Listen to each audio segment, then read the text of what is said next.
Bwana, aliye mbele yangu ni kocha wa GSP ambao kwenye magrupu kule ya WhatsApp wanasema ukiwa Ulaya inaitwa PSG, lakini ukija kwenye viwanja vya Mikocheni kwenye Samia Cup inaitwa GSP. Pep Guardiola mfupi, unaipeleka timu hatua nusu finali. Na leo ni kuambia uwazi, mashabiki wako wa GSP walikuwa wananungunika mwanzo, mbona waoni biriani, mbona waoni tik-taka? Niambie kiufundi nini ambacho kilitokea leo kwenye mchezo wa leo? Kwanza tunamshukuru Mwenyezi Mungu kwa kumaliza mchezo salama na pasipo mtu yote kuumia, na Mwenyezi Mungu atujalia ushindi siku ya leo ambayo tumepita kwenda nusu finali. Tunamshukuru Mwenyezi Mungu. Pia vile vile ukiangalia katika mchezo wa leo ulikuwa mgumu, kwa maana opponent kajipanga na sisi tumejipanga. Kwa hiyo game ilikuwa tough sana. Kwa hiyo kila tukifanya plani zetu zilikuwa zinafeli kutokana na yeye pia ametufuatilia.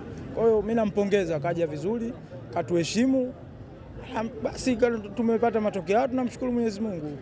Nataka uniambie leo kiufundi umeondoka na somo gani kutoka kwa Hawaii? Yaani kwamba first kwamba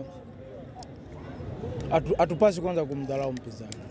Unaona vizuri, kwa hiyo tunatakiwa tufocus vile ambavyo tulivyo plan. Kwa maana kuna wakati tulitoka katika mchezo tukawa tucheze mpira wetu ambao tulofanyaje, tulouzoea.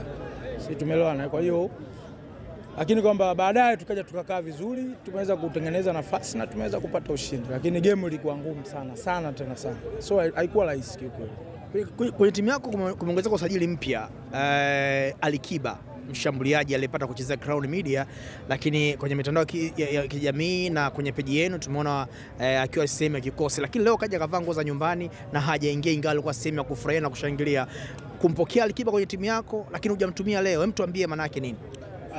Kiukweli kwamba tumemsajili Alikiba aweze kuongeza nguvu, lakini kwamba leo hakuwepo katika mchezo kwa sababu ana injury, lakini naamini next game ambao ni nusu finali basi atakuwa ndani ya mchezo.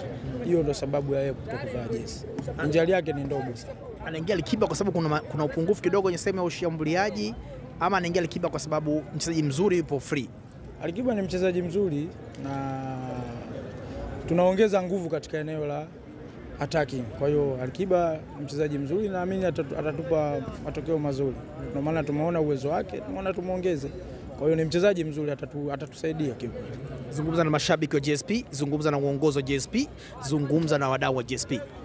Kwanza napenda kuwashukuru mashabiki na wapenzi wa GSP wote kwa pamoja ambao wanaendelea kutusapoti kuanzia mwanzo mpaka hapa tulipofikia. Tunawaahidi kwamba tuendelee kuwa pamoja na tuendelee kushikamana mpaka pale ambapo tutakapofika katika lengo letu. Mwenyezi Mungu alipotukadiria. Lengo letu ni kuingia finali. Kwa hiyo tuna promise kuanzia benchi la ufundi pamoja na wachezaji, basi tutaweza kuingia finali na tutaweza kuwa mabingwa inshallah. Inshallah. Shukrani sana kocha.